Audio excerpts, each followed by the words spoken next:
तो जैसा कि लास्ट एपिसोड में हम लोगों ने देखा था कि योंग फै अपनी जेड रूई पावर का इस्तेमाल करते हुए उस ड्रैगन को पकड़ लेता है और वो ड्रैगन फिर उसे मिन्नतें करने लगता है कि प्लीज मुझे जाने दो, मेरी जान बख्श दो, मैं अब तुम्हें पकड़ना नहीं चाहता, ना ही मैं तुम्हें खाना चाहता हूँ, इसलिए तुम मुझे भी जाने दो।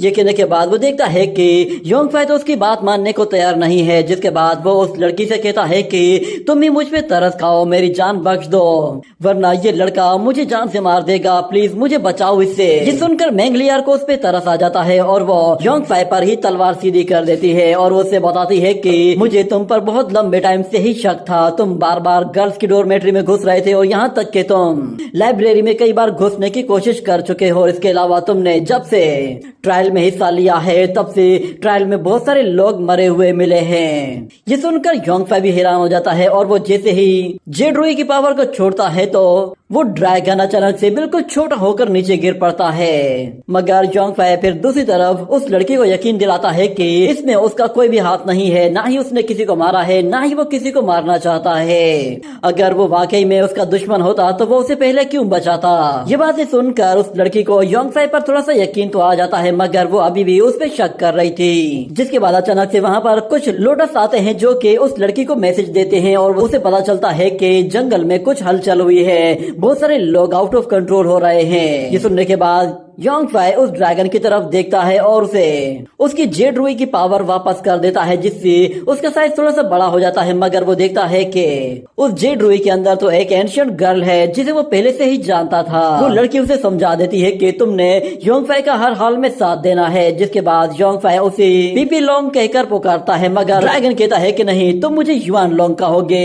जिसके बाद वो उसे पकड़कर अपने साथ ले जाता है और अगले सीन में हमें दिखाया जाता है प्रिंसेस चुनियन वो क्वान के साथ अकेली जंगल में घूम रही होती है और कहती है कि ये रून फॉरेस्ट तो बिल्कुल बेकार है, हमें यहाँ पे चलते चलते तकरीबन पूरा दिन गुजरने वाला है और अभी तक हमारे सामने कोई डीमन भी नहीं आया। मगर ग्वान से कहता है कि सिस्टर, मेरे ख्याल से हम लोग डीमंस को मारते मारते बहुत दूर निकल आए हैं और लगता है कि शायद बाकी सारे लोग पीछे रह गए हैं और हमने उनका रास्ता भी साफ कर दिया है, इसलिए अब उन्हें भी कोई तकलीफ नहीं होगी। ये सुनते ही प्रिंसेस चुनियन कहती है, इसका मतलब तो फिर ये हुआ कि हम बाकी लोगों से ज्यादा बेहतर हैं, चलो अब मैं ही इन लोगों को लीड करूंगी, हमें अभी भी अपनी मंजिल तक पहुंचना है, हम लोग अभी भी काफी दूर हैं। ये कहने के बाद अचानक उन्हें फील होता है कि जमीन में कुछ हलचल होने लगी है और देखते ही देखते जमीन के अंदर से कुछ मॉन्स्टर्स बाहर निकलने लगते हैं। ये देखकर ग्वान उससे कहता है कि लगता है कि शायद ये पपेट मॉन्स्टर अब पहले के मुकाबले में ज्यादा अपग्रेड हो रहे हैं। देखते ही देखते जमीन से निकलने वाले वो सारे के सारे मॉन्स्टर्स उन पर हमला करने के लिए उनकी तरफ भागना शुरू कर देते हैं। ये देखकर ग्वान बहुत ज्यादा डर जाता है और वो कहता है कि ये बहुत सारे हैं और पहले के मुकाबले में ज्यादा ताकतवर लग रहे हैं। मगर प्रिंसेस चुनियन को इससे कोई फर्क नहीं पड़ता, वो अपनी सोर्ड निकालती है और दे मार 4.5 एक एक करके सबका काम तमाम करना शुरू कर देती है। उसके सोर्ड अटैक के सामने कोई भी डीमन नहीं टिक पाता, वो पल भर में ही पूरा का पूरा मैदान साफ कर देती है। मगर दूसरी तरफ ग्वान अभी भी एक ही मॉन्स्टर के साथ फाइट कर रहा था और उसमें भी उसे अपनी जान के लाले पड़े हुए थे। मगर जैसे तैसे करके वो उस डीमन पर अपना वार करने में कामयाब हो जाता है और उसे नीचे गिरा देता है ताकि वो दोबारा ना उठ सके और अपने वेपन से उस पे वार करके उसे खत्म कर देता है। मगर फिर दूसरी तरफ प्रिंसेस चुनियन वो कहती है कि तुम्हें थोड़ा सा अपने हुलिये पर ध्यान देना चाहिए, मेरे ख्याल से तुम और भी अच्छे से फाइट कर सकते हो। जिस पर ग्वान कहता है कि हाँ तुम ठीक कह रही हो, लगता है कि मैं आहिस्ता आहिस्ता इम्प्रूव करने लगा हूँ। मगर प्रिंसेस जूनियर को वहाँ पर कुछ फ्लावर्स दिखाई देते हैं तो वो फौरन से उन फ्लावर्स की तरफ चले जाती है और ग्वान उसके पीछे पीछे आ रहा होता है। हमें दिखाया जाता है कि वहाँ पर बहुत सारे पर्पल फ्लावर्स होते हैं और उन फ्लावर्स को देखकर प्रिंसेस जूनियर बहुत ज्यादा खुश हो रही थी। मगर अचानक उसे दिखाई देता है कि उसके सामने तो योंग फै खड़ा हुआ है। उसे देखकर वो काफी सरप्राइज होती है कि तुम अचानक से यहाँ पर कैसे, तुम तो सूत्रा लाइब्रेरी में जाने वाले थे, क्या तुमने सूत्रा लाइब्रेरी की अच्छे से सफाई कर दी है। मगर योंग फै उन लोगों से कहता है कि तुम इतना भी मत रहो, मैं यहाँ पे तुम्हारे लिए नहीं आया। मगर प्रिंसेस चुनियन कहती है कि हमें तो तुम्हारा इंतजार था, हम तो तुम्हारे बगैर बोर हो रहे थे और मुझे ग्वान ने बताया कि तुमने मेरा काफी अच्छे से ख्याल रखा है, तो इसके लिए मैं तुम्हारा थैंक्स कहना चाहती हूँ क्योंकि मेरी तबीयत वाकई में काफी खराब थी। इतने में एक वेपन पीछे से आता है जो कि योंग फै से टकराने वाला था, मगर प्रिंसेस चुनियन उसे बचाकर उस वेपन को रोककर दूसरी डायरेक्शन में मोड़ देती देती है। ये देखकर योंगफाई भी हैरान हो जाता है और वो प्रिंसेस चुनियन से कहता है कि अरे वाह, तुम्हें मेरी इतनी कब से परवाह होने लगी। लगता है कि शायद आज सूरज उल्टी डायरेक्शन से निकलने वाला है। मगर वो लड़की कहती है कि तुम बेफिक्र हो जाओ, फ्यूचर में मैं इससे भी अच्छा परफॉर्म करूंगी और अपने चू किंगडम का नाम रोशन करूंगी। मगर उन्हें दिखाई देता है कि वो वेपन थ्रो करने वाला बंदा कोई और नहीं बल्कि रेन जियान है, जिसे देखते ही वो लड़की बहुत ज्यादा गुस्से में आ जाती है और कहती है कि तो ये तुम जैसा कमीना यहाँ पे क्या कर रहा है। तुम पहली बार तो बच गए हो मगर आज तुम यहाँ से जिंदा बचकर नहीं जाने वाले। ये कहने के साथ वो अपनी सोड लेके बहुत ही तेजी के साथ भागना शुरू कर देती है और दूसरी तरफ रेन जियान वो हंसते हुए कहता है कि तुम क्या मुझे मारोगी, आज मैं खुद ही तुम्हारा सफाया कर दूंगा। वो उस पर बहुत सारे स्पिरिचुअल अटैक करता है जिनसे प्रिंसेस चुनियन खुद को बचा लेती है और वो रेन जियान पर जैसे ही हमला करती है तो रेन जियान भी खुद को बचाकर दूर चला जाता है। मगर इतने में प्रिंसेस उसकी तरफ एक स्पेल थ्रो करती है जिससे वहाँ पर एक जोरदार धमाका होता है और वो कहती है कि मैंने यहाँ पर आने के बाद बहुत सारी न्यू ट्रिक्स सीखी हैं। लगता है कि आज उन ट्रिक्स को आजमाने का वक्त आ गया है। मगर रेन जियान फिर से हंसते हुए कहता है तुम बातें बहुत बड़ी बड़ी कर रही हो, चलो देखते हैं कि तुम्हारे अंदर कितना दम है। ये कहते ही प्रिंसेस चुनियन गुस्से में फिर से उस पर एक पेपर स्पेल थ्रो करती है जो कि उसके पास से होके गुजर जाता है और प्रिंसेस चुनियन फिर गुस्से में उस पर अपनी सोट से हमला करने के लिए आती है और उसके बेहद करीब से होके गुजरती है। उन दोनों के आपस में टकराने की वजह से वहाँ पर एक जोरदार एनर्जी ब्लास्ट भी होता है। और फिर अगले सीन में हम लोग योंगफाई और मेंग लियार को देखते हैं। वो लोग भी वहाँ पर पहुंच गए थे जहाँ डिसाइपर्स आउट ऑफ कंट्रोल हो रहे थे और इतने में वो लोग आते साथ ही सबसे पहले युआन लोंग को आगे की तरफ थ्रो करते हैं जिसकी वजह से वो जोर से आकर नीचे गिरता है और उन लोगों से कहता है कि तुम लोग इस एंशिएंट ड्रैगन की थोड़ी सी तो इज्जत कर लो। और फिर दूसरी तरफ योंगफाई और मेंग लियार देखते हैं कि नीचे मौजूद जितने भी डिसाइपल्स हैं वो पूरी तरह से आउट ऑफ कंट्रोल हैं। ऐसा लग रहा है कि जैसे किसी चीज ने उन लोगों को पूरी तरह से अंधा कर दिया है और वो लोग ये नहीं देख पा रहे कि उनके सामने कौन मौजूद है। अगर ऐसा ही चलता रहा तो ये लोग एक दूसरे की जान ले लेंगे। वो सब के सब लोग बिल्कुल पागलों की तरह रिएक्ट कर रहे थे जैसे कि वो सब एक दूसरे को जानते ही ना हो बल्कि एक दूसरे को अपना दुश्मन समझे बैठे थे। ये देखते ही मेंग लियार फिर अपनी पावर का इस्तेमाल करते हुए अपनी स्पिरिचुअल एनर्जी से उन सब लोगों को लड़ाई से रोकने के लिए उन सबको एक दूसरे से दूर हटाती है। मगर वो लोग फिर भी हार मानने वाले नहीं थे। वो जबरदस्ती बाहर निकल कर एक दूसरे को मारने की कोशिश कर रहे थे जिस पर मेंग लियार भी हैरान रह जाती है। और फिर योंगफाई उन लोगों को रोकने के लिए फौरन से उन लोगों के पास जाता है और उनके प्रेशर पॉइंट्स पर अटैक करते हुए उनकी बॉडीज को लॉक कर देता है। मगर वो देखता है कि उस टेक्निक का भी उन पे कोई असर नहीं हो रहा। वो लोग अभी भी पूरी तरह से पागलों की तरह रिएक्ट करते हुए एक दूसरे को मारने के लिए दौड़ने की कोशिश कर रहे हैं। जिसके बाद मेंग लियार कहती है कि लगता है कि शायद इन लोगों पर किसी इविल स्पेल का इस्तेमाल किया गया है और ज्यादातर इस तरह का स्पेल तो डिस्ट्रक्शन पाथ को रिवील करता है। कहीं ये वही डिस्ट्रक्शन तो नहीं है कि जिसके बारे में मास्टर ने बताया था। मैं अपनी एनर्जी से इनकी इविल स्पिरिट को ज्यादा देर तक होल्ड नहीं कर सकती। ये लोग कंटिन्यूसली फोर्स कर रहे हैं, इसीलिए मुझे लगता है कि अपनी टेंट आई टेक्निक का इस्तेमाल करते हुए इस इविल स्पेल को तोड़ने की कोशिश करनी होगी। ये सुनकर वहाँ पे खड़ा हुआ युआन लोंग हंसने लगता है और कहता है कि लड़की भी कितनी बेवकूफ है। लगता है कि इसे इस सेक्ट में कोई टेक्निक वेक्निक नहीं सिखाई जाती, बस इसे नंबर्स गिनवाए जाते होंगे। इन्हें ये भी नहीं दिखाई दे रहा कि इन लोगों पर पॉइजन का असर हुआ है। ये सुनकर वो दोनों बिल्कुल हैरान हो जाते हैं और फिर युआन लोंग से कहते हैं कि ये किस तरह का पॉइजन है और इसका एंटीडोट क्या है। मगर वो ड्रैगन कहता है कि जरा 1 मिनट रुको, मुझे सोचने दो। मगर फिर योंगफाई से कहता है कि युआन लोंग, मैं जानता हूँ तुम मुझे जानबूझकर उकसा रहे हो। मगर फिर वो ड्रैगन कहता है कि जरा 1 मिनट रुको, मुझे लगता है कि शायद इस तरह के पॉइजन को कोई मूलान का नाम दिया जाता है और मुझे ये याद नहीं है कि इसको डिटॉक्सिफाई किस तरह किया जाता है। मगर मेंग लियार कहती है कि हमें फौरन से इनका इलाज करना होगा वरना ये लोग तो पूरी तरह से पागल हो जाएंगे। पर हमें इनका एंटीडोट ढूंढने में बहुत ज्यादा टाइम लग जाएगा और इतने में तो काफी देर हो जाएगी। और इस तरफ योंगफाई फिर से युआन लोंग से कहता है कि मुझे बताओ कि उस एंटीडोट के लिए मेन फीचर्स क्या हैं। तो फिर वो उसे एक मेडिसिन का नाम बताता है जो कि उन लोगों के पास ले जाने से उन लोगों को छींक आने लगेंगी और उनके अंदर से वो पॉइजन खुद ब खुद बाहर निकल आएगा। ये सुनकर योंगफाई कहता है कि इन्हें छींकना होगा, जरा 1 मिनट रुको, मुझे कुछ याद आने लगा है। हम लोग इनसे अभी भी ये काम करवा सकते हैं, मेरे पास छोटा सा आइडिया है, लगता है कि ये काम कर जाएगा। फिर वो मेंग लियार से कहता है कि तुम्हें बस मेरा इसमें साथ देना होगा। मैं चाहता हूँ कि तुम फौरन से एक बंदे को ढूंढने के लिए मेरी मदद करो। तो मेंग लियार फौरन से एक लोटस निकालकर फौरन से उसे जंगल में भेज देती है और हमें दिखाया जाता है वो लोग एक लोटस के ऊपर खड़े होकर फौरन से वहाँ से चले जाते हैं और वो ड्रैगन वहीं पर ही रह जाता है। और वो मेंग लियार और योंग फै से कहता है कि जरा रुको, तुम लोग मुझे भूल गए हो, तुम्हें तो मुझे भी अपने साथ लेकर जाना है, मैं अभी यहाँ पे मौजूद हूँ। मगर वो देखता है कि वहाँ पे मौजूद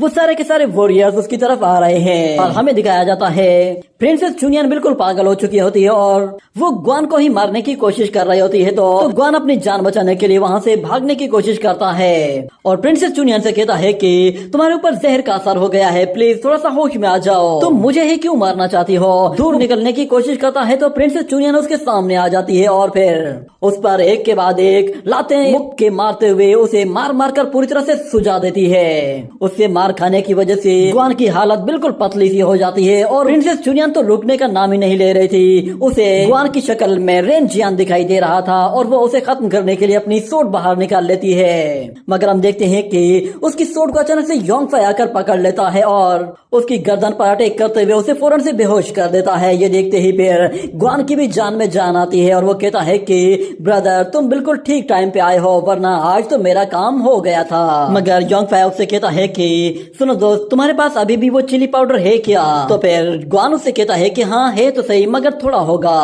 और फिर हमें दिखाया जाता है मेंग लियार अपना एक लोटस क्रिएट करती है जिसे वो उन फ्लावर्स की तरफ फेंक देती है। वो सारे के सारे लोटस जैसे ही उन फ्लावर्स के पास जाते हैं तो योंग फै एक पटाखा जलाता है और उसे उन फ्लावर्स की तरफ फेंक देता है, जिसकी वजह से उनमें पूरी तरह से आग लग जाती है और वो सारे के सारे जलकर राख हो जाते हैं। और फिर वो उस चिली पाउडर को लेकर उन सारे के सारे डिसाइपल्स के नाक के पास लेकर जाते हैं, जिसकी वजह से उन्हें छींक आती है और छींक आने की वजह से उनके नाक में गया हुआ पॉइजन वापस बाहर निकल आता है और वो सब एक एक करके होश में आना शुरू हो जाते हैं। यहाँ तक कि प्रिंसेस चुनियान भी होश में आ गई थी और वो जब होश में आती है तो वो अपने आसपास का माहौल देखकर हैरान रह जाती है कि मैं यहाँ पे क्या कर रही हूँ। जब वो ग्वान को देखती है तो उसकी शक्ल पूरी तरह से सूजी हुई होती है, जिस पर वो कहती है कि तुम्हें ये क्या हुआ, तुम उबले हुए अंडे जैसे क्यों लग रहे हो। जिस पर वो कहता है कि मेरी यह हालत तुमने की है। ये सुनकर प्रिंसेस चुनियान को झटका लगता है और वो कहती है मैंने तुम्हें मारा है, मैं भला तुम्हें क्यों मारूंगी। तो फिर योंग फै उसे बताता है कि तुम्हें असल में पॉइजन का असर हो गया था, जिसकी वजह से तुमने ये देखा ही नहीं कि तुम्हारे सामने कौन है, तुम्हें एक इल्यूजन में फंसा दिया गया था और तुम फिर इस बेचारे के पीछे पड़ गई थी। ये सुनकर प्रिंसेस चुनियान को यकीन ही नहीं आता कि उस पर फिर से किसी ने पॉइजन का अटैक किया है। वो उन लोगों से कहती है कि तुम लोग सच बोल रहे हो या नहीं, अगर वाकई में ऐसा हुआ है तो फिर सच में बहुत ही ज्यादा शर्म की बात होगी। और फिर मेंग लियार कहती है कि ऐसा लग रहा है कि जैसे ये फ्लावर्स किसी ने जानबूझकर यहाँ पे प्लांट किए हैं ताकि इन फ्लावर्स की मदद से इन डिसाइपल्स को इल्यूजन में डाला जा सके। ये हरकत जिसने भी की है जानबूझकर की है और वो अब शेनलान अकेडमी का दुश्मन बन चुका है। वो लोग प्रिंसेस चुनियान से कहते हैं कि तुम हमारे लिए एक जरूरी काम करो, तुम इन सारे डिसाइपल्स को लेकर फौरन से शेनलान अकेडमी में चले जाओ, हम लोग बाकी के डिसाइपल्स को ढूंढने के लिए इस जंगल के अंदर जाते हैं। मगर प्रिंसेस चुनियान कहती है कि तुम लोग ही क्यों, मैं तुम्हारे साथ क्यों नहीं जा सकती। तो फिर मेंग लियार उससे कहती है कि इस वक्त हमारे लिए सबसे ज्यादा जरूरी है इन डिसाइपल्स की जान बचाना। तुम लोग वापस जाते हुए बाकी सारे डिसाइपल्स की नाक में ये पाउडर डालकर उन्हें होश में लाओ और उन्हें वापस से शेनलान अकेडमी में लेकर जाओ। इस वक्त हमारे पास सिर्फ और सिर्फ तुम लोग ही हो जो कि हमारा सहारा बन सकते हो। सारे शेनलान अकेडमी के डिसाइपल्स की जान खतरे में है, इसलिए हमें फिलहाल उनके ही बारे में सोचना चाहिए। ये सुनते ही प्रिंसेस कहती है कि ठीक है, तुम्हारा काम हो जाएगा। जिसके बाद मेंग लियार के पास एक और लोटस आता है और उसे एक और न्यूज मिलती है, जिस पर वो कहती है कि मेरे लोटस को कुछ स्मेल फील हुई है, ऐसा लग रहा है कि जैसे जंगल में अभी भी कुछ लोग आपस में लड़ रहे हैं और एक दूसरे को मार रहे हैं। अगले सीन में हमें दोबारा से युआन लोंग को दिखाया जाता है, वो अभी भी वहीं पे ही फंसा हुआ था और इस तरफ हमें दिखाया जाता है केविन जुओ को। वो एक जगह छुपकर बैठा हुआ होता है क्योंकि वो योंग फै का इंतजार कर रहा था। मगर जैसे ही वहाँ पर योंग फै आता है तो केविन जुओ उसे देखते ही ये कहता है कि तुम्हें यहाँ पर नहीं आना चाहिए था, ये एक फॉरबिडन एरिया है, चाहे कुछ भी हो जाए मैं इसे यहाँ से जिंदा वापस नहीं जाने दूंगा। ये कहने के साथ ही वो फौरन से उसके ऊपर आइस स्टोन्स की बारिश कर देता है। मगर योंग फै उसके अटैक से बहुत ही आसानी से खुद को बचा लेता है और अपने स्पिरिचुअल हैंड का इस्तेमाल करते हुए उन सारे आइस स्टोन्स को डिस्ट्रॉय करके रख देता है। और फिर केविन से कहता है कि मैंने सोचा भी नहीं था कि तुम मेरे ऊपर इस तरह हमला करोगे? तुम खुद को शेनलान एकेडमी के एक्सपर्ट कहते हो और तुम मेरी पीठ पीछे हमला कर रहे हो। सच में कितनी शर्म की बात है। मगर केविन जुओ फौरन से उसके सामने आ जाता है और कहता है तुम्हारे स्किल सच में काफी हद तक इम्प्रूव हो गए हैं, मगर तुम अब भी मेरा मुकाबला नहीं कर सकते। ये कहने के साथ वो योंग फाई पर बहुत ज्यादा आइस एनर्जी का इस्तेमाल करता है, जिसकी वजह से योंग फाई की टांगे उस आइस में फंस जाती हैं और फिर केविन उससे कहता है कि चलो अब मरने के लिए तैयार हो जाओ। ये कहते ही वो फिर से उस पर अपने वेपन से बहुत ही ज्यादा पावरफुल एनर्जी रिलीज करके उसे पूरी तरह से आइस में बंद कर देता है और फिर उसे मारने के लिए अपनी लाइटनिंग एनर्जी का इस्तेमाल करके उसे बहुत ही जोरदार झटके देता है, जिसकी वजह से योंग फाई उन स्टोन के अंदर तड़पने लगता है। और फिर अचानक से सीन चेंज हो जाता है और हमें दिखाया जाता है मेंग लियार को। वो सेम उसी जगह पर आ जाती है जहाँ पर केविन जुओ पहले से ही खड़ा हुआ होता है। मेंग लियार उसे देखकर थोड़ी सी प्यार भरी अदाएं दिखाती है, जिस पर केविन जुओ को भी यकीन नहीं आता कि ये वही मेंग लियार है। मगर मेंग लियार उसे कहती है कि तुम वहाँ पे क्यों खड़े हुए हो, क्या तुम मेरे पास नहीं आओगे? ये सुनते ही केविन जुओ फौरन से उसके करीब चला जाता है, जिस पर मेंग लियार उसे देखकर शर्माने लगती है। तो केविन जुओ ये देखकर समझने लगता है कि शायद अब मेंग लियार ने उसके प्यार को एक्सेप्ट कर लिया है और वो मेंग लियार से कहता है कि अच्छा लगा कि तुमने उस योंग फाई को छोड़ दिया है, तुम्हें मेरे प्यार को उसके सामने कंपेयर नहीं करना चाहिए। ये कहते हुए वो उसके लिए अपनी आइस एनर्जी से एक फ्लावर क्रिएट करके उसे देता है। तो मेंग लियार उस फ्लावर को देखकर कहती है कि ये तो बहुत ही बुरा लग रहा है, क्या तुम मुझे इस तरह का फ्लावर देने वाले हो? क्या तुम्हें वहाँ पर ऊपर दरख्त में कुछ फ्लावर्स दिखाई दे रहे हैं जो कि बिल्कुल हमारे पीछे हैं? ये कहते ही वो केविन जुओ का हाथ पकड़ लेती है, जिस पर केविन जुओ को भी हैरानी होती है, क्योंकि आज से पहले मेंग लियार ने उसके सामने कभी भी इस तरह रिएक्ट नहीं किया था। वो उसे एक दरख्त दिखाती है और कहती है कि क्या तुम मेरे लिए वहाँ से ये फ्लावर्स तोड़कर ला सकते हो? तो केविन जुओ कहता है कि अगर तुम मेरे साथ खुश हो और मेरे साथ रहना चाहती हो तो ये फ्लावर्स तो फिर बहुत ही छोटी बात है, मैं तुम्हारे लिए आसमान से तारे भी तोड़ ला सकता हूँ, बस तुम कुछ देर के लिए यहाँ पे मेरा इंतजार करो, मैं बस अभी वो फ्लावर तोड़ कर लेकर आता हूँ। ये कहने के बाद वो उस फ्लावर की तरफ जाता है और हमें दिखाया जाता है वो जैसे ही एक ब्रिज के पास पहुँचता है तो अचानक कोई उसका हाथ पकड़ लेता है। वो उसकी ही अपनी सेक्ट की एक लड़की होती है जो कि फौरन से उसे पाउडर सुंघा कर उससे कहती है कि क्या हुआ तुम्हें यहाँ पे कब से मेंग लियार नजर आने लग गई? जरा देखो कि तुम कहाँ जा रहे हो। वो अपने नीचे देखता है तो उसके नीचे तो गहरी खाई होती है। वो उस खाई में गिरने ही वाला था, मगर उस लड़की ने उसका हाथ पकड़कर उसकी जान बचा ली थी। और केविन जुओ देखता है कि वो तो एक इल्यूजन के अंदर फंस गया था, उसे जो कुछ भी दिखाई दे रहा था वो सब कुछ झूठ था। सच्चाई पता लगने पर उसे बहुत ज्यादा अफसोस होता है, क्योंकि उसकी जिंदगी का सबसे सुनहरा मौका फेक निकला था। और वो कहता है कि आखिर ये सब कुछ हुआ कैसे, मैं अचानक से एक इल्यूजनल फैंटेसी वर्ल्ड में कैसे चला गया था?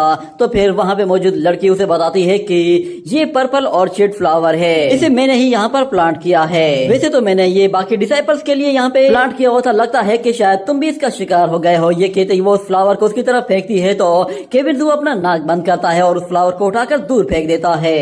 और वहाँ पे खड़ा हुआ वो पपेट मास्टर फिर केविन से कहता है कि तुमने कहा था कि तुम अकेले इस फॉरेस्ट के वॉरियर हो जो कि हमें यहाँ से बाहर निकाल सकते हो, तो तुम्हें अब हमें यहाँ से बाहर निकालना होगा।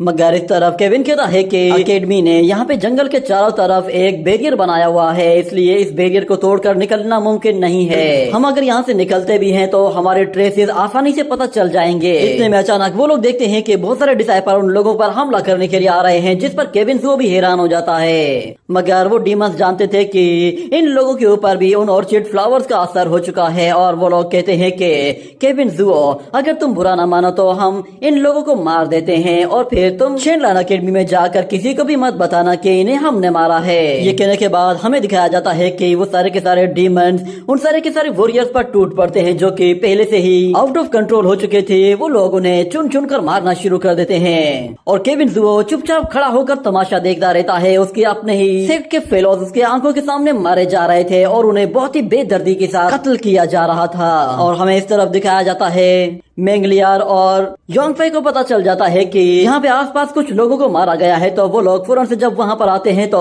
उन्हें वो डीमन गर्ल दिखाई देती है जो कि एक वॉरियर को कह रही होती है कि लगता है कि शायद तुम जीना चाहते हो पर मैं तुम्हें जीने नहीं दूंगी। और फिर वो लोग देखते हैं कि वहाँ पर तो पूरा का पूरा डीमन का टोला मौजूद है और उनके साथ केविन जुओ भी है। ये देखते ही मेंग लियार उससे कहती है कि केविन जुओ आखिर तुम इन लोगों के साथ मिलकर अपने ही फेलो को कैसे मार सकते हो? मगर केविन योंग फाई बारी भड़कने लगता है और कहता है कि तुमने यहाँ पर आकर बहुत बहुत बड़ी गलती कर दी है। अब तुम यहाँ से जिंदा वापस नहीं जाने वाले। वो जैसे अटैक करने वाला होता है तो मैंगलियर कहती है कि तुम ये क्या कर रहे हो, तुम हम पे अटैक नहीं कर सकते। मगर केविन जुओ सबसे पहले उन पे अटैक करते ही उस लड़की को पूरी तरह से फ्रीज कर देता है और योंगफाई उसके अटैक को पूरी तरह से डिस्ट्रॉय करके अपने आप को बचा लेता है। और वो देखता है कि मैंगलियर फ्रीज हो चुकी है तो वो उसे रिलीज करने के लिए अपना पूरा जोर लगाने की कोशिश करता है, मगर काफी हार्ड आइस थी और योंगफाई उसे नहीं तोड़ पाता। तो दूसरी तरफ केविन अपने साथियों से कहता है कि इस लड़की को छोड़ दो, इसे कुछ भी नहीं होना चाहिए, बाकी योंगफाई के साथ जो भी करना है करो। मगर वो डीमंस उससे कहते हैं कि तुम इस लड़की को छोड़कर पछताओगे, तुम्हें लगता है कि ये आगे चलकर तुम्हारा साथ देगी, तुम बिल्कुल बेवकूफ हो, ये आगे चलकर तुम्हारे लिए ही मुसीबत खड़ी करेगी। ये कहने के बाद हम देखते हैं कि वो फिर सारे के सारे एक साथ ही योंगफाई पर टूट पड़ते हैं और इसी के साथ ही ये एपिसोड यहीं पे ही एंड हो जाता है।